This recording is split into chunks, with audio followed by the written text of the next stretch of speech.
Thank you for the opportunity to join in the budget debate. Now, this year's budget is one that truly uplifts all Singaporeans. It particularly places workers' interests at its core, with particular emphasis on supporting households and families. In this 14th term of Parliament, our government has also consistently kept young workers at the centre of our national policies. We have seen the youth panel supported by the National Youth Council give our young people a voice in national discourse. We have witnessed the IT Progression Award providing graduates under 30 with both career opportunities and financial stability. And we have made significant strides towards becoming a more equitable society with enhancements to the Workfare Skills Support Scheme, enabling lower-wage workers to advance their skills earlier. Now today, I want to focus specifically on how we can better support our youths and young workers. Our young Singaporeans are entering the workforce with promising futures ahead. Now, by many measures, Singapore's economy stands strong. We grew by 4% last year. The forecast for this year is 2 to 3% growth. And the recent Ipsos or IPSOS global study ranked our youth development as the highest in the world. Our young people are capable, dynamic, and engaged. Now, that is something to be proud of. It speaks to the hard work and dedication of the Singaporean people and the investments this nation has made in its future. But behind these statistics, there's another reality we must confront. We have listened to young Singaporeans. More than 10,000 of them shared their hopes and fears with NTUC's Youth Task Force. Careers are a top concern, and there's good reason for this concern, especially in 2024 and 2025.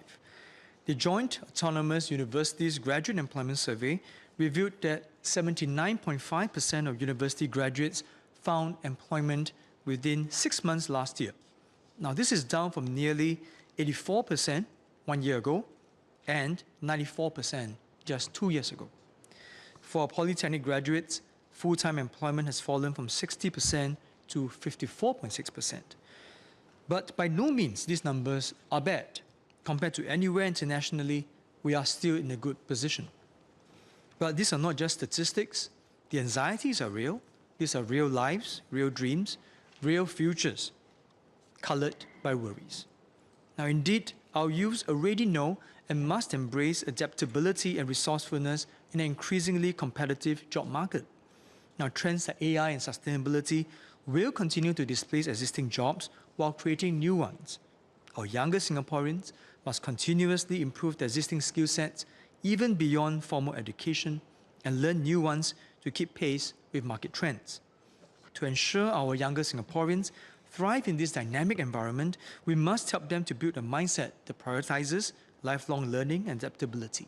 Now, as the saying goes, the future belongs to those who learn more skills and combine them in creative ways. Now, that's why I want to focus on some specific steps we can take to support our young Singaporeans. Now, take Wen Chi as an example, a young woman who studied business analytics. She shared how she had completed her required internship, but watched as her friends took on 2, 3, and sometimes 4 internships just to compete for the first job.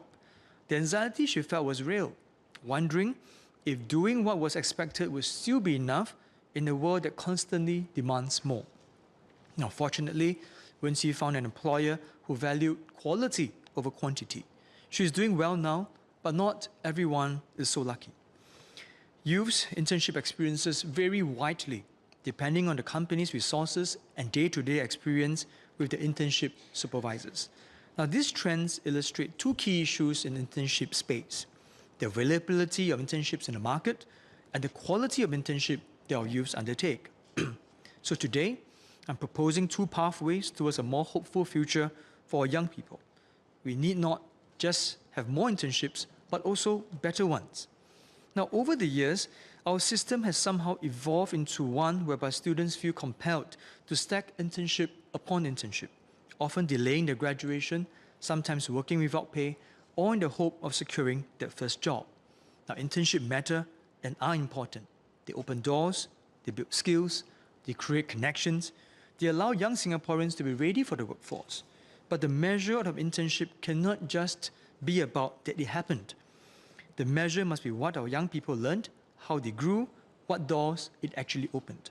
So we will need our industry partners to help even more, create meaningful opportunities for young people. We must also support companies that do right by our students. The government could boost funding support for Singapore companies to expose young Singaporeans to quality internships, either locally or abroad. Now, these initiatives could build on existing programs like Enterprise Singapore's Global Ready Talent Program. The government could perhaps also relax its 30% local shareholding requirement to include more MNCs as host companies to increase the number of internships. We can also look towards successful models like Europe's Erasmus Plus program, which does not just place young people in jobs and internships, it financially supports them while they learn. Next, we need to establish clear standards for these internships. Standards that protect our young people from exploitation or meaningless work and ensure that they're building real skills for real careers. Currently, various IHLs prescribe their own guidelines for students who undertake internships or industry attachments. Now, these include issuing interns a contract of service which lays out key employment terms. Beyond current workplace protections, establishing standards for internship quality will raise quality across the board and provide interns with a structured learning environment. Now, a national internship standard can define clear internship scopes to ensure structured learning, establish measurable learning outcomes for both hard and soft skills, promote best practices in supervision, mentorship, and performance appraisals. We can take inspiration from France, Belgium, and Luxembourg's Convention de Stage. It's French, I'm quite sure I pronounced it wrongly, which requires internships to have a tripartite agreement between the intern, employer, and school. Now, NTUC is here for youths, and we are ready to work with tripartite partners to establish these standards. My second proposal addresses an urgent reality. The days of a single career for life are probably over. Our young workers will navigate multiple transitions throughout their working lives. Now, even young professionals are not spared from retrenchment, as seen in the tech sector in 2023 and 2024. Surveys by NTUC and IPS found that younger workers expect to switch careers multiple times, but feel only moderately prepared for it. That means our young people need to be prepared to adapt, to learn new skills, and to reinvent themselves throughout their careers. Now, NTUC is committed to equipping young workers with the skills they need to thrive in this rapidly changing employment environment landscape. Next month, Young NTUC and Mentoring SG will launch a sustainability mentorship program to help youths to enter this growing field. However, we will still need broader systematic support for young professionals facing job disruptions. Early career professionals must be given the opportunity to explore new career interests and take calculated risk, such as switching industries before it becomes too late. Now, for example, Luke, a 37-year-old career mentor who embodies what's possible when they embrace change rather than fear it. After university, Luke didn't stop learning. He used his SkillsFuture credits to earn a graduate diploma in anti-money laundering that helped him secure a promotion. Then, seeing the changing landscape, he took courses in data analytics to transition to a new role. And now he's planning to master AI and machine learning. Now, Luke didn't just adapt to change. He got ahead of it, and in doing so, he wrote his own future. But here's the thing. Luke shouldn't be the exception. He should be the rule. I previously called for government subsidies for a second degree or diploma. I'm encouraged that the SkillsFuture Level Up program, which now subsidizes diplomas and training allowances for mid-career workers. But more can be done for young professionals. That is why I'm proposing we expand the SkillsFuture mid-career training program to workers under 40. We should broaden course offerings for career conversion programs to match growth sectors like AI and sustainability. We should lower the SkillsFuture credit eligibility age from 25, for the current 25. We should expand the use of these credits beyond courses to include career coaching and skills profiling. We will need to help those who otherwise be on the wrong side of the growth curve, no matter how young or old they are. Our young Singaporeans are architects of our future. As we celebrate 60 years of independence, let us recognize that their contributions will define Singapore's next chapter. Young NTUC, marking its 20th anniversary this year, is committed to deeper engagement with our youth.